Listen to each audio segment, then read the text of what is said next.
Hi. This is my attempt to relate all those haunted and paranormal encounters I personally experienced in the past 40 years. And I hope to illustrate as detailed and accurately as possible according to the actual event. These are absolutely genuine and I kept them until now, to share with everyone. I hope you are ready. Let's begin.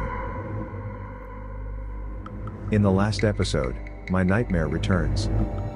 We were posted back to the same camp in Bravo Company, opposite Charlie Company.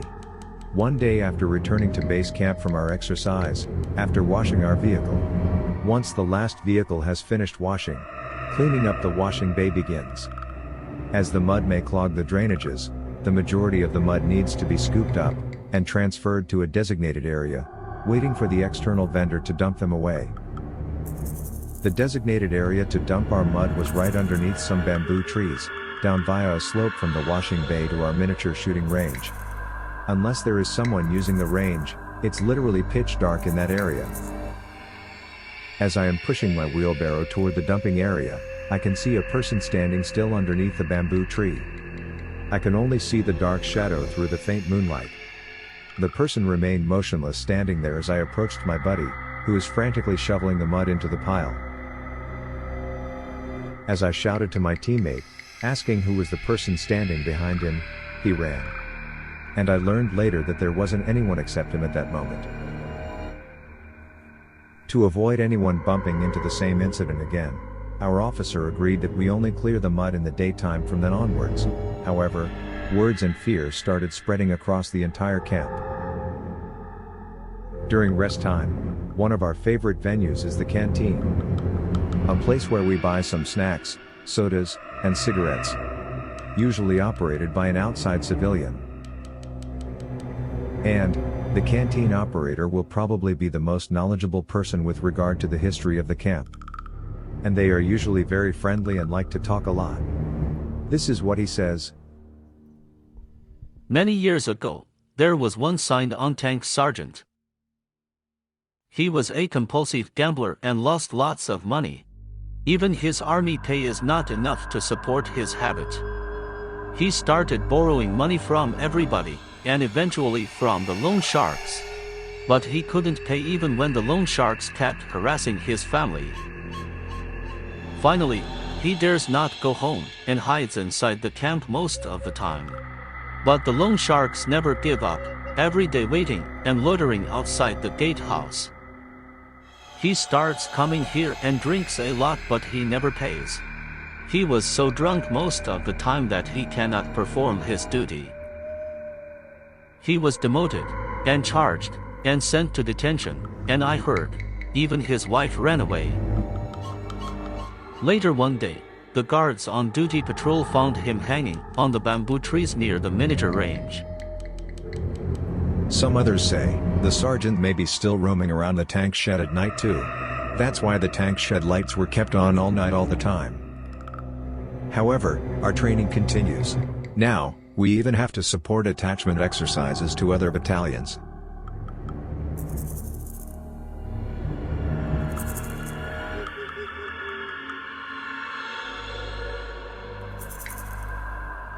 There are many occasions, we have to train side by side together with other vocational types of fellow soldiers, like the infantry. They may sometimes take a ride together with us, under non-tactical maneuvering situations. Then, there was that joint exercise at Tekong Island. There were so many urban legends related to military training happening on the island, especially on Thursday night. Everyone is so nervous, knowing that our exercise happens to stretch through the week from Sunday to Sunday. The training safety officers finally decide to cancel the Thursday night training, since everybody is so worried. However, we still have to camp outside for that night, so we decided to park our tanks near the river bank, without any trees canopy. In that way, at least it's not so dark and creepy when the sun goes down. Since there is no training, there is no radio support, and therefore we went into radio silence mode. The only communication between tanks is based on a comms cord that ties both tanks' antennae together. Any tank on guard duty will alert the rest by jerking the cords. It's about near midnight when the duty crew starts jerking the comms cord. Everyone starts asking, "What is it?" Someone whispered, "I thought I saw someone walking toward us." And then there was silence in the air, as every eye is staring in front, looking for somebody. Then someone shouted, "Look behind you!" As I turned around, I saw a white smoky figure climbing onto my tank. Then another shouted, "Run for your life!" Everybody grabbed whatever they can and jumped off their vehicle and ran away.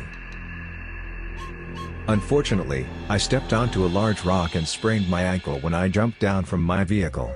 I can see everyone running faster and ahead of me, while I try my best to run despite the pain. I forgot how long or how far we ran, but we all ran for our life. Not long after, we saw some lights and we starts to run toward the light. Finally, we all arrived at the main road toward the base camp. But no one can run any further.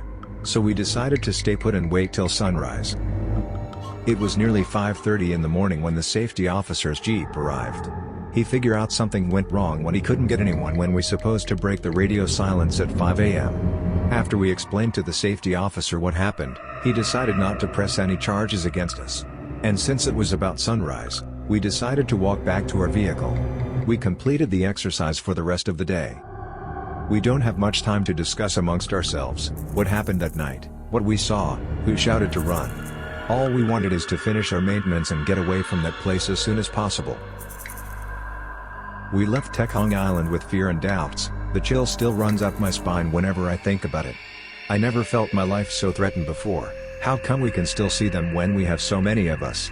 All these are to be answered in the next episode of Army Daze, Sleep with the Dead.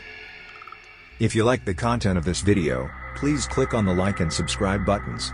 And don't forget to turn on the notification bell so that you will be informed immediately whenever I uploaded my next video.